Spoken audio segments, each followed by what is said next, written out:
Olá, meninos e meninas, professora Ana Flávia. Estamos de volta com as nossas videoaulas, dando continuidade ao nosso conteúdo.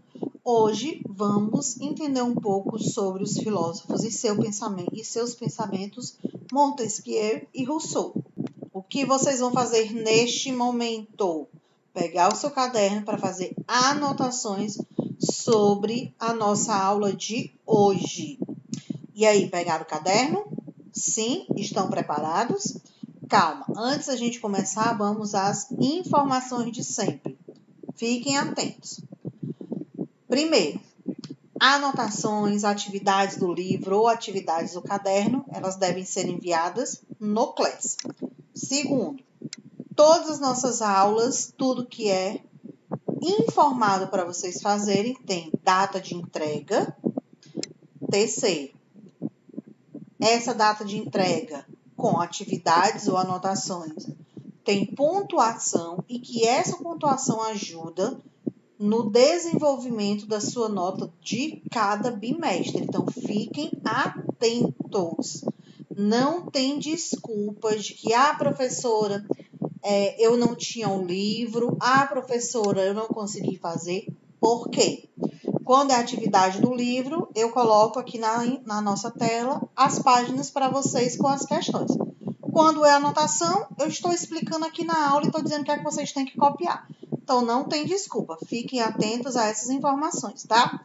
Então, vamos começar a nossa aula agora. Podemos começar? Então, vamos lá. Então, o que temos aqui na nossa primeira tela do slide de hoje? O filósofo Montesquieu nasceu em 1689 e faleceu em 1755. Sua principal obra foi O Espírito das Leis, onde nessa obra ele afirmava que os poderes, e quando se fala dos poderes, tem o poder executivo, o legislativo e o judiciário. Eles tinham grande importância. Então, temos aí o seguinte, quando os poderes legislativo e executivo ficam reunidos numa mesma pessoa ou instituição do Estado, a liberdade desaparece. Não haveria também liberdade se o poder judiciário se unisse ao executivo. O juiz poderia ter a força de um opressor. E tudo estaria perdido se uma mesma pessoa ou instituição exercesse os três poderes: o de fazer as leis, de ordenar e de julgar. Por quê? Porque dentro da nossa sociedade, não é um posicionamento de hoje, e não é uma sociedade só brasileira, e sim a sociedade mundial. Quando se fala dos três poderes, cada poder tem que ter o seu representante, cada poder tem que ter as suas características e cada poder tem que ter as suas ações. E que isso tudo tem que ser voltado sempre para o bem-estar do povo, do cidadão. Então, Montesquieu pregava exatamente isso no seu livro O Espírito das Leis, que as leis elas não poderiam ser reunidas para uma pessoa só controlar. Pelo contrário, elas deveriam ser distintas. E o que é distinta, professora? Separadas, onde vocês podem observar na sua tela. O poder judiciário, qual a sua característica? Ele tem a força para administrar o executivo, e ele tem a força para julgar. Então, aqui nós temos quem? Os juízes. Nós temos os juízes. Já o poder executivo, ele tem força para conduzir o judiciário. O poder executivo faz o quê? Deixa eu apagar aqui, foi um erro. Poder executivo, ele, olha só, ordena,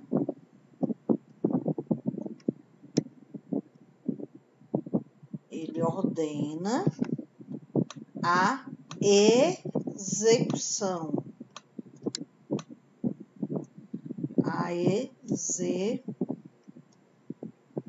execução. Vou ajeitar aqui esses X. A execução. E o poder legislativo, ele tem a força para tutelar o judiciário. O poder legislativo, ele vai fazer as leis.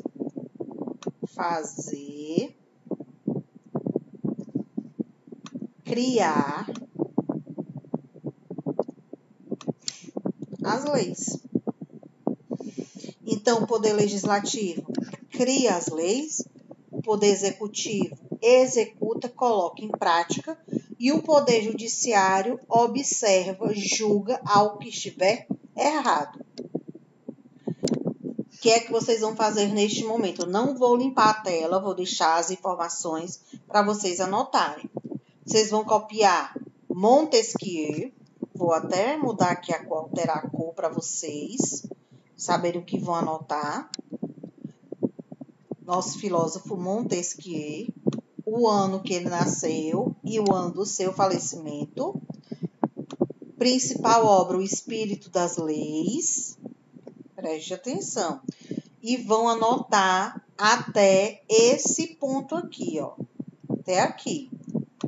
A sua frase importante. Só uma parte dela. Quando os poderes legislativo e executivo ficam reunidos numa mesma pessoa ou instituição do Estado, a liberdade desaparece. Certo? E depois vão copiar os 3 pontos dos poderes: judiciário, executivo e legislativo, com suas principais características que está na tela. Para Montesquieu, continuando nosso conteúdo, o fundamento moral do direito pode submeter-se a razões econômicas. Quando ele fala do poder moral, ele está se referindo aos nossos poderes: poder executivo, legislativo e judiciário. Então, esse moral de direito pode submeter-se às razões econômicas, porque esses 3 poderes podem estar relacionados com a economia. Montesquieu também afirmava sobre a escravidão. Ele falava da questão dos poderes econômicos, ele falava da questão dos poderes judiciários, executivo, legislativo, mas ele também falava sobre a questão social, escravidão como um dos principais pontos abordados. A escravidão não, olha a palavrinha não é boa por natureza.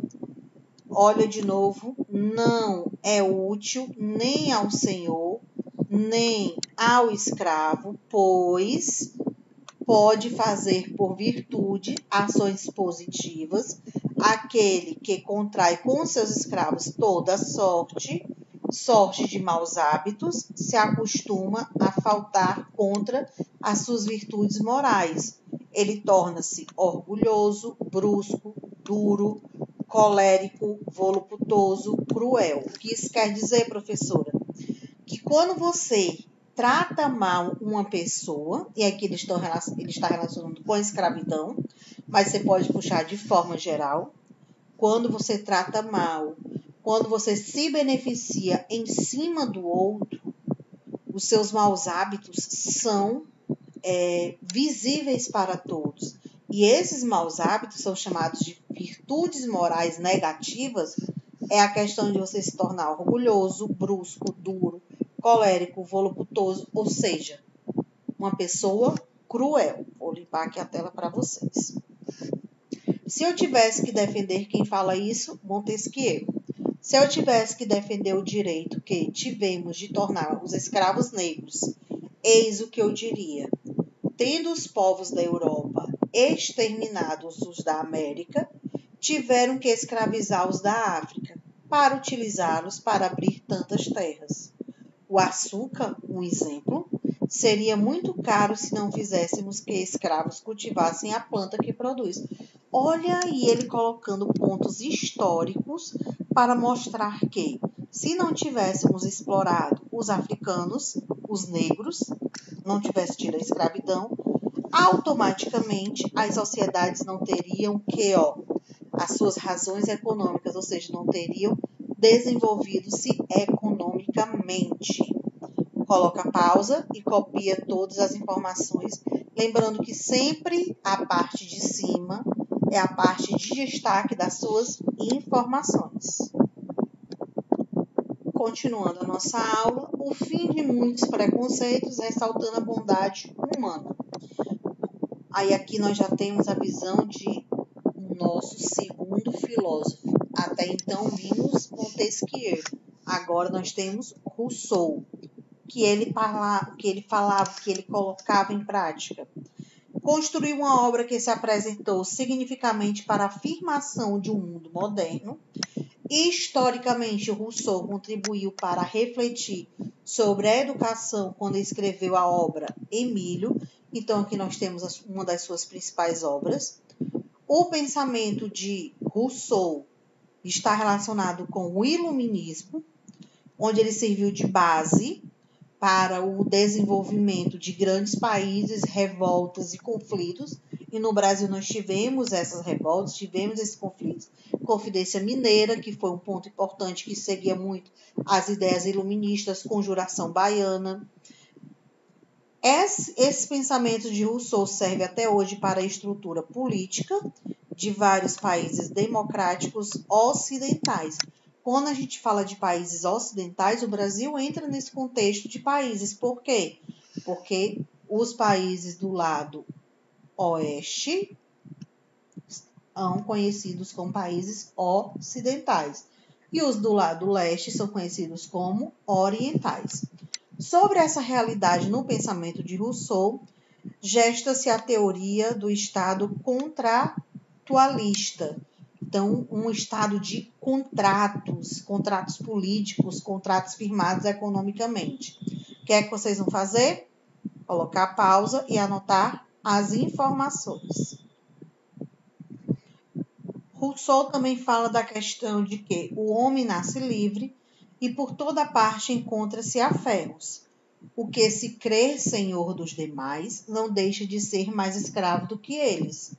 A ordem social é um direito sagrado que serve de base a todos os outros. Tal direito, no entanto, não se origina da natureza. Funda-se, portanto, de convenções. Quando ele fala dessas convenções, são os contratos que a gente viu no slide anterior. Vocês têm anotado no seu caderno. São os contratos, são as ações políticas, os acordos econômicos. A afirmativa de Rousseau está relacionada com o próprio pensamento iluminista, onde ele concebe uma ordem social como um direito de que deve garantir a liberdade e a autonomia dos homens.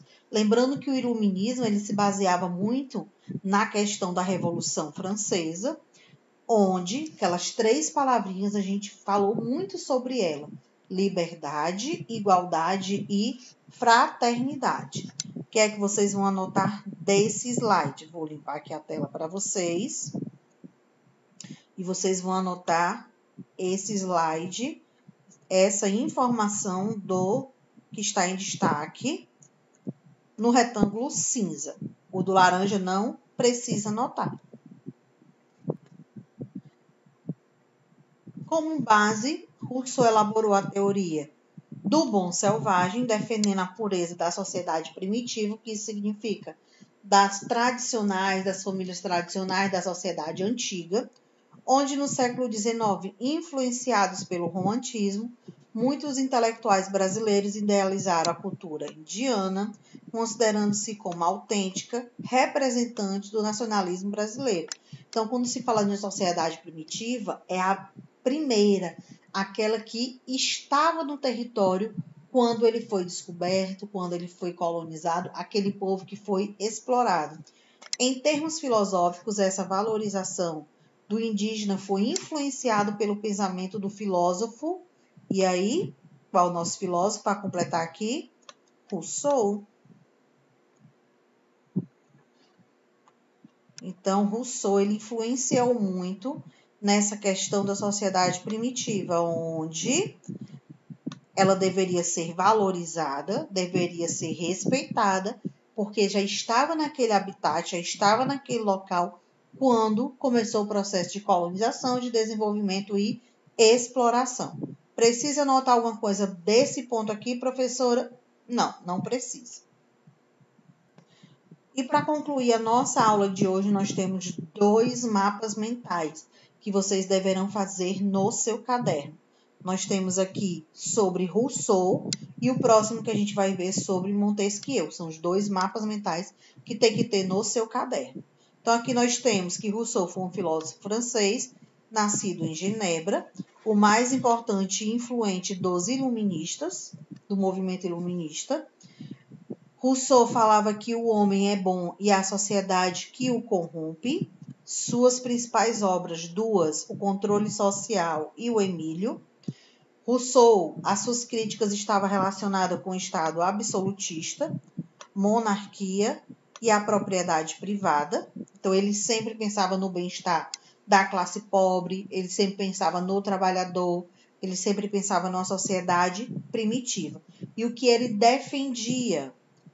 A república e a participação popular na política, o poder na mão do povo, democracia, teoria do bom selvagem, que é a questão da sociedade primitiva, ou seja, tradicional, teoria da soberania popular e rei. Então, vou limpar aqui a tela para vocês.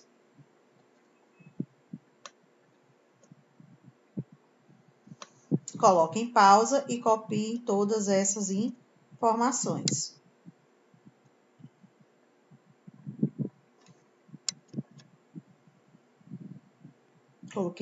Coloquem pausa para copiar as informações, do jeito que está aparecendo na sua tela. E aqui nós temos o segundo mapa mental que eu mencionei para vocês sobre Montesquieu. Vocês vão colocar pausa e copiar todas as informações, lembrando que é uma revisão sobre o que foi falado no decorrer das nossas aulas. Montesquieu, ele era aristocrata, sua principal obra, O Espírito das Leis, contribuiu para a enciclopédia, tinha ideias iluministas. Ele falava que o próprio poder deve limitar o poder por conta do executivo, legislativo e judiciário. As 3 esferas do poder apresentadas para vocês. Tipos de governo: república, monarquia, liberdade. Para Montesquieu estava relacionado que tudo que é permitido pela lei. Somos livres, fazemos aquilo que a lei permite. Garantia da liberdade da cidadania ocorre pela lei. E a desposta esclarecidos, que são os governos esclarecidos. Aí é uma questão de governo, a questão de política. 2 mapas mentais no seu caderno. E aqui concluímos a nossa aula, falando sobre os filósofos Montesquieu e Rousseau. Fizeram anotações no decorrer da aula e no final tinha 2 mapas mentais sobre as principais características desses filósofos. Lembrando que tudo deve ser enviado no CLES dentro do prazo de entrega. Qualquer dúvida que vocês tiverem, podem perguntar. Vamos ficando por aqui. Até a nossa próxima aula. Tchau!